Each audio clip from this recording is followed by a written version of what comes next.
అందరికీ praise the lord. ఒకానొక ఊరిలో ఒక తల్లి కొడుకు ఉండేవారంట. తన కొడుకు గుండె జబ్బుతో బాధపడుతున్న తన కుమారుని హాస్పిటల్లోనికి తీసుకెళ్తారు. మీ బాబుకు అర్జెంటుగా నెల రోజుల్లో సర్జరీ చేయాలి, లేదంటే మీ బాబు చనిపోతాడని అక్కడున్న డాక్టర్స్ తేల్చి చెప్తారు. అప్పుడు చేసే రోజు రానే వచ్చింది. ఆ రోజు ఆ బాబు పుట్టినరోజు. అప్పుడు ఆ బాబు తన తల్లిని ఒక మాట అడుగుతాడంట. అమ్మ, సర్జరీ తర్వాత నాకు మంచి గిఫ్ట్ ఇస్తావు కదా, ఈరోజు నా పుట్టినరోజు కదా అని చెప్పేసి తన బాబు తన తల్లిని అడిగినప్పుడు తన తల్లి చిన్న చిరునవ్వు నవ్వుతూ సరే బాబు అని చెప్పేసి చెప్తుందంట.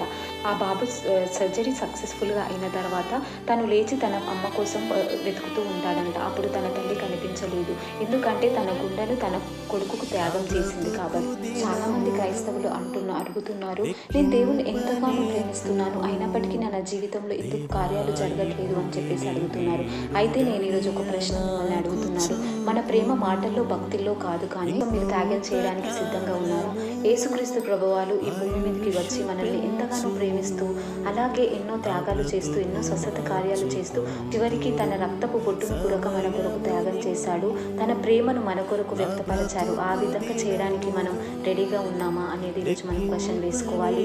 అలాగే నా ప్రియ సహోదరి, మనం దేవుని ప్రేమించడం కాదు, దేవుని కోసం ఏ త్యాగం చేస్తున్నాం, మన అడాప్షన్ ఏదైతే మనం అడాప్ట్ అయి ఉన్నామో, మనం వ్యక్తిగతంగా ఏదైతే అడాప్ట్ చేసుకుంటున్నామో, దేనికైతే బానిసగా ఉన్నావా, నువ్వు లోకపరంగా బానిసగా ఉన్నావా, లేక ఒక ఆటకు నేను బానిసగా ఉన్నానా అని ఈరోజు మనం వేసుకోవాలి. దేవుడు తన రక్త పొట్టుతో మనకు తన ప్రేమను వ్యక్తపరిచాడు. ఈరోజు మనం యేసుక్రీస్తుల ప్రభుల వారి ప్రేమను గుర్తించిన మనము ఏ విధంగా దేవునికి త్యాగం చేసడానికి సిద్ధంగా ఉన్నామనేది జ్ఞాపకం చేసుకోవాలి. అందరికీ thank you. Praise the lord.